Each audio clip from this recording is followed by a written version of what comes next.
ओम शांति। 8 दिसंबर बाबा के महावाक्य। मीठे बच्चे, जब तक जीना है आपको याद करना है। याद से ही आयु बढ़ेगी। पढ़ाई का तंत्र सार ही है याद। आज का प्रश्न है, तुम बच्चों का अतीन्द्र सुख गाया हुआ है क्यों? उत्तर, क्योंकि तुम सदा ही बाबा की याद में खुशियाँ मनाते हो। अभी तुम्हारी सदा ही क्रिसमस है। तुम्हें भगवान पढ़ाते हैं, जिससे बड़ी खुशी और क्या होगी। रोज की खुशी है, इसलिए तुम्हारा ही अतीन्द्र सुख गाया हुआ है। गीत है, नैनहीन को राह दिखाओ प्रभु। ओम शांति। ज्ञान का तीसरा नेत्र देने वाला रूहानी बाप रूहानी बच्चों को समझाते हैं, ज्ञान रत्न का तीसरा नेत्र सिवाय बाप के कोई दे नहीं सकता। तो अभी बच्चों को ज्ञान का नेत्र मिला है। अभी बाप ने समझाया है कि भक्ति मार्ग है ही अंधियारा मार्ग। भक्ति मार्ग ही है अंधियारा मार्ग। जैसे रात में सोजा नहीं होता है तो मनुष्य धक्के खाते हैं, गाया भी जाता है ब्रह्मा की रात ब्रह्मा का दिन। सतयुग में ये नहीं कहेंगे कि हमको राह बताओ, क्योंकि अभी तुमको राह मिल रही है। बाप आकर के मुक्ति धाम और जीवन मुक्ति धाम की राह बता रहे हैं। अभी तुम पुरुषार्थ कर रहे हो। अभी जानते हो कि बाकी थोड़ा समय है, दुनिया तो बदलने वाली है। यह तो गीत भी बने हुए हैं, दुनिया बदलने वाली है। परंतु मनुष्य बेचारे जानते नहीं हैं कि दुनिया कब बदलनी है, कैसे बदलनी है, कौन बदलाते हैं, क्योंकि तीसरा नेत्र तो ज्ञान का है नहीं। अभी तुम बच्चों को यह तीसरा नेत्र मिला है, जिससे तुम सृष्टि चक्र के आदि मध्य अंत को जान गए हो।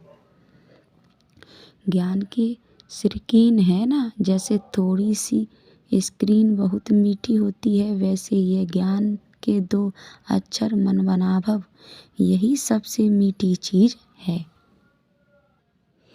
धारणा के लिए मुख्य सार है, बाप को फॉलो कर बाबा के समान सर्विसफुल बनना है।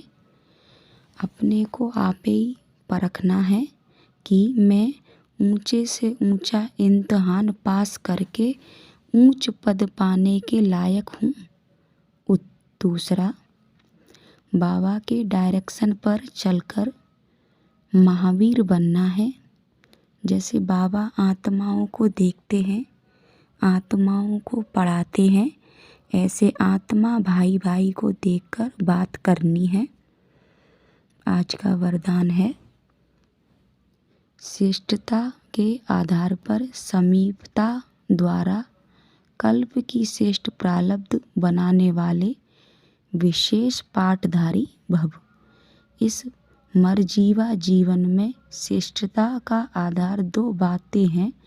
पहली, सदा परोपकारी रहना। दूसरा, बाल ब्रह्मचारी रहना।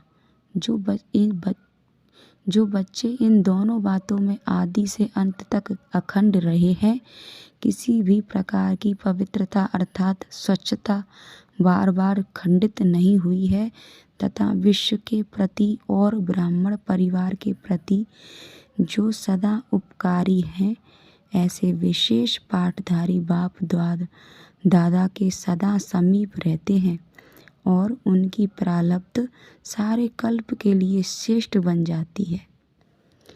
स्लोगन है, संकल्प व्यर्थ हैं तो दूसरे सब खजाने भी व्यर्थ हो जाते हैं।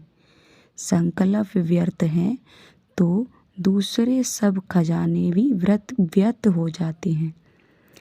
आज के अव्यक्त इशारे, अब संपन्न व कर्मातीत बनने की धुन लगाओ। कर्मातीत स्थिति का अनुभव करने के लिए ज्ञान सुनने सुनाने के साथ अब ब्रह्मा बाप समान न्यारे अशरीरी बनने का अभ्यास पर विशेष अटेंशन दो। जैसे ब्रह्मा बाप ने साकार जीवन में कर्मातीत होने के पहले न्यारे और प्यारे रहने का अभ्यास का प्रत्यक्ष अनुभव कराया, सेवा को वह कोई कर्म को छोड़ा नहीं, लेकिन न्यारे हो लास्ट दिन भी बच्चों की सेवा समाप्त की। ऐसे फॉलो फादर करो। ओम शांति।